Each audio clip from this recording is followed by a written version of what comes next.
Welcome back to the broadcast. You're watching Citizen Extra. We are well into the third hour now. At 12 o'clock, we'll be crossing over now for the Kiswahili edition. But for now, we are talking matters football, and I'm joined in studio by FKF President Nick Mwendwa. Welcome to the broadcast.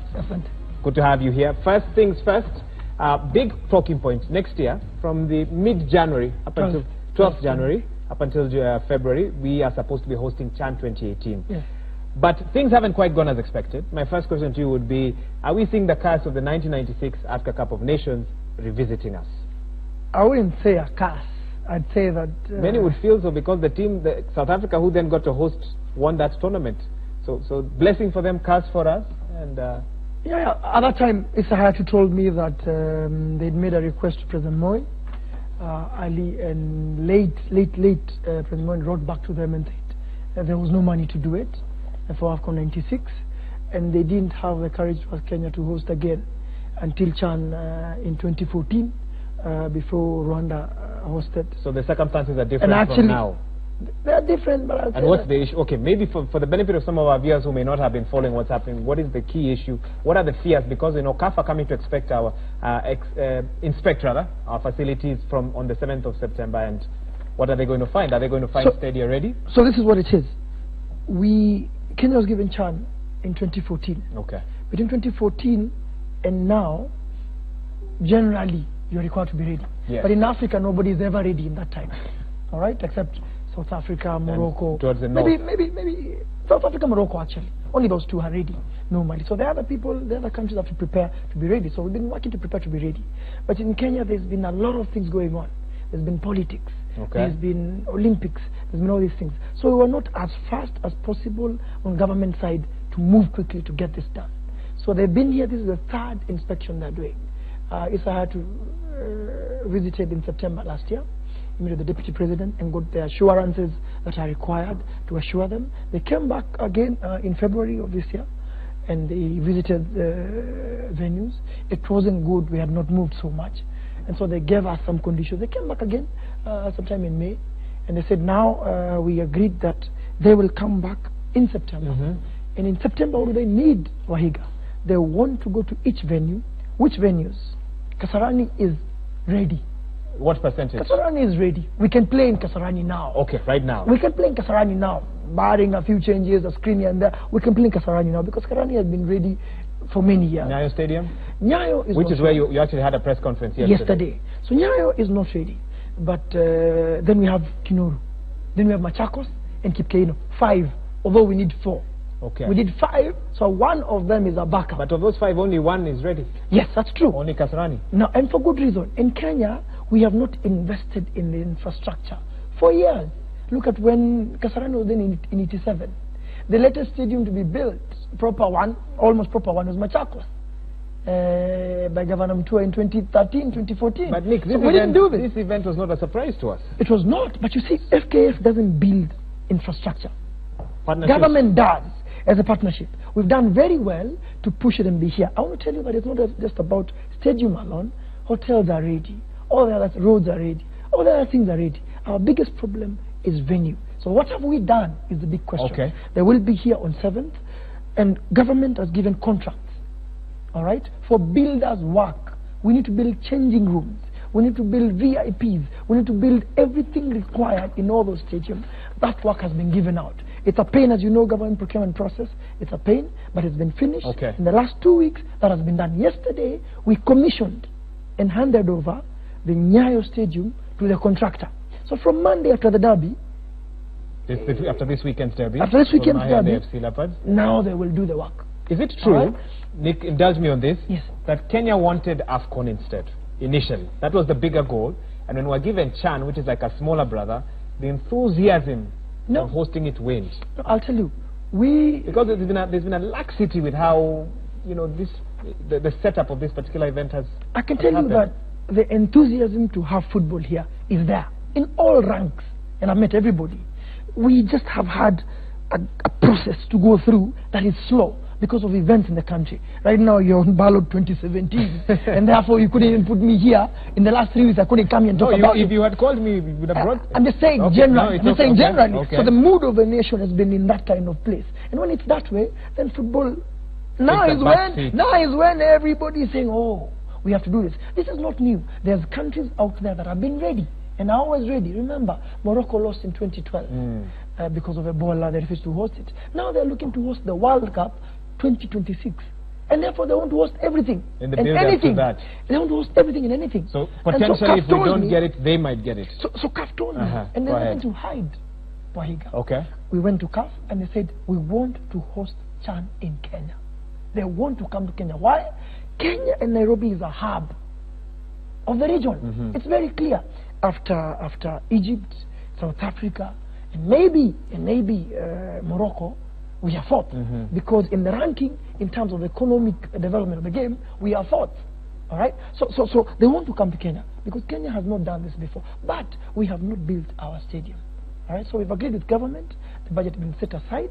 Contracts have been given out. The contractors are being mobilized. Yesterday we were at Nyayo, where we handed over. Today we are at Kipkeino, Eldoret. Oh, you've sent a team there? Today there's a team there. Okay. We're commissioning today. On Monday, we are in Machakos. We're also going to commission there. On Wednesday, we are in Kinoru to commission the work. Now, it's very tight because when they land here, what do they want to see?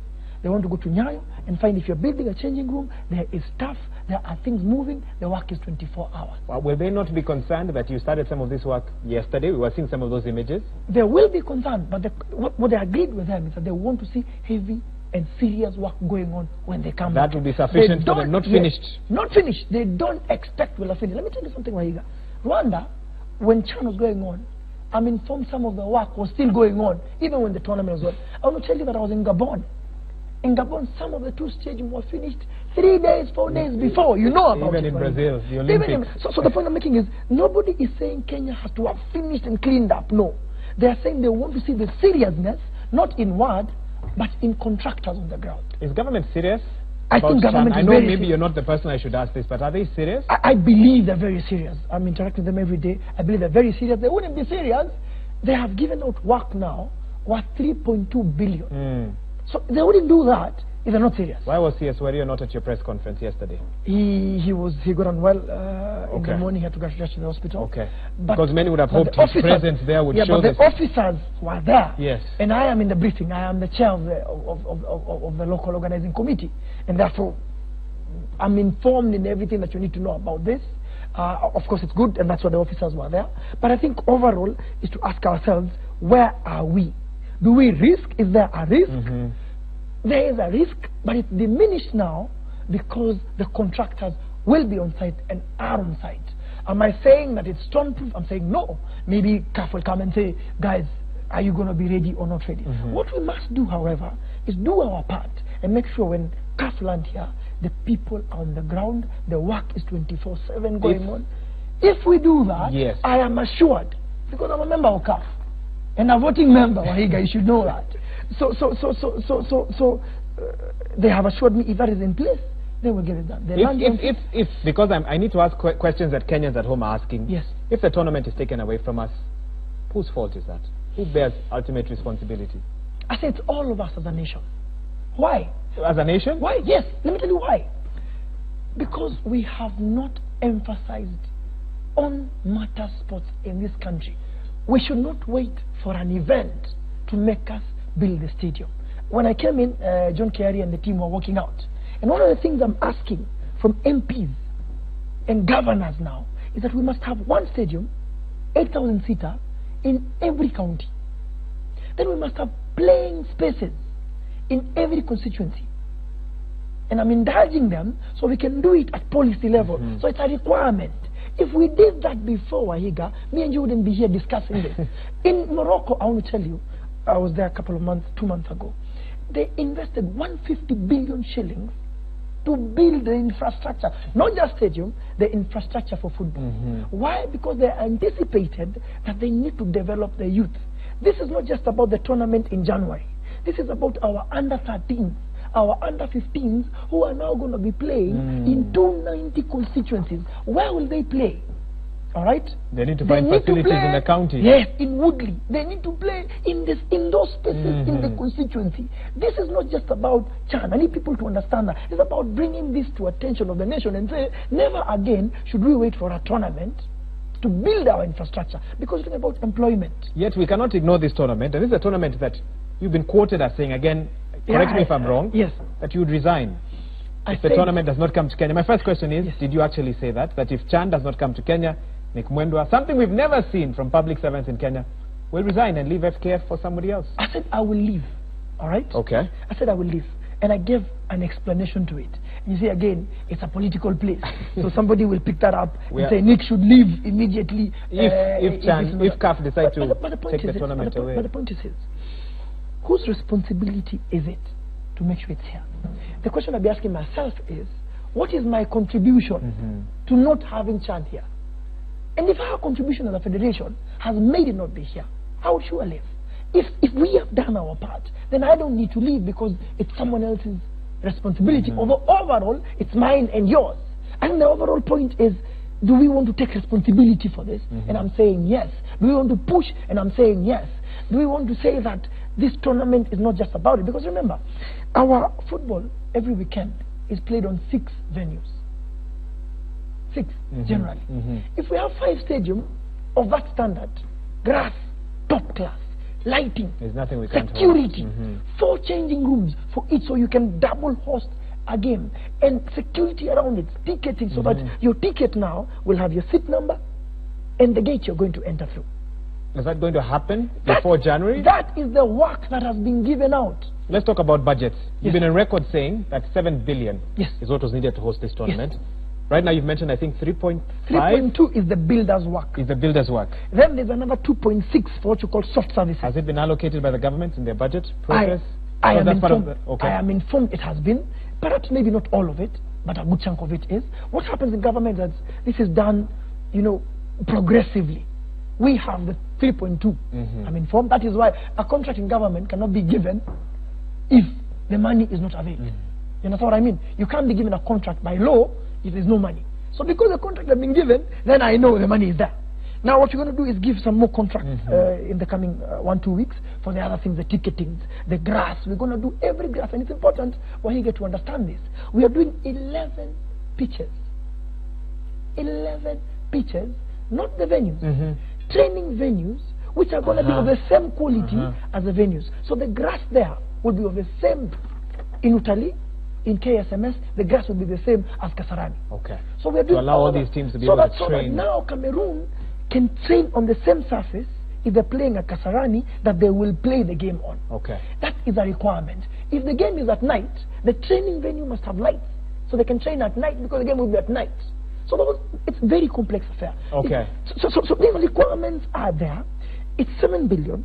And that is the estimated budget, including the organization itself when they get here, when the referees come here. Meaning it could be more. We don't anticipate it will be more than that. We think that's because we looked at Rwanda and Gabon and what they did. Yes. And we've done, because the actuals now we have for building. Building is what takes much more than you anticipate. We think that it would not go more than that soon. Okay. Finally, because I know I need to let you go. Yes. Apart from hosting the tournament, Kenyans will expect us to win it. Let's talk about Harambee Stars. Yes. Let me get straight to the point. There has been a feeling, Nick, that you have a hand in the selection of players in the Harambee Stars. You've been accused at times of still being affiliated or linked with Kariobangi Sharks, which you have denied. Fair enough. What would you say to those who feel that the current coach of Harambee Stars does not have full oversight over the team, that Nick Mwendwa makes a call, put this player here, for his own reasons? Let me just first things first. Okay. I campaigned on the basis that I formed a club called Kariobangi Sharks, which is in the Premier League today. And that club never... My ties... Yeah, okay. Let me finish this. Go ahead. My ties with that club will never die. Let's be clear. Okay. Will never die. So let's be clear. Let's be clear that it is true. I was elected on the basis that I could run that club, make it what it is. I am glad it's in the Premier League today. I don't run it every day. It has a chairman, but I have linked with that club, and it is very clear by the footballing fraternity and from FIFA, CAF, and every level that it is. There are many other presidents in Kenya, like in Sierra Leone or Ghana, who also have clubs. So you see no conflict of interest? No conflict of interest, because there's a way in which football is run. I wish I had more time to engage on this. Carry on. So let me go to the next level. In this, let me just take the current setup of Harambee Stars. 48 players are being invited. Of those, two come from Kariobangi Sharks. I want to give you a living example. Now, do these players have a right? Yes. And so because where I sit is political, and there are people, let me tell you, being president of FKF is a hot seat.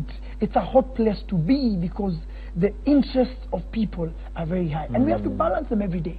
For me, it's a way of having a shot at me and saying, if Masood Juma and Pascal Ogwono don't have a right to be in the national team, then every player doesn't have. We cannot deny those players a right to be in the national team. So if the coach says we need this player, so I want to be very clear that there's no interference, but we cannot. So you don't have a say in those. You did not call for them to be put in the team. I never even put any team out. I'm not required to do that. You should look at this Federation of Parliament. We have forgotten where we came from, Wahiga. I've been in your shows before, and you have covered football before. You know where football was 1.5 years ago. And that's why we are keen to keep you accountable, Mr. President. Yes, and I want to be accountable. Yes. I'm saying this, we cannot deny players their rights. We cannot deny local coaches their rights because Wahiga knew them. We must give them the same treatment as the other people. We have 2 players out of 48. Why would you deny those players their rights?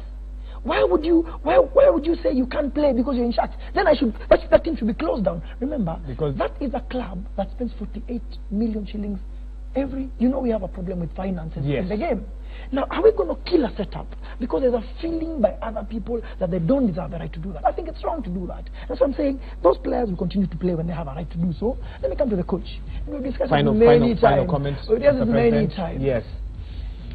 When did we last be in the ranking we are today?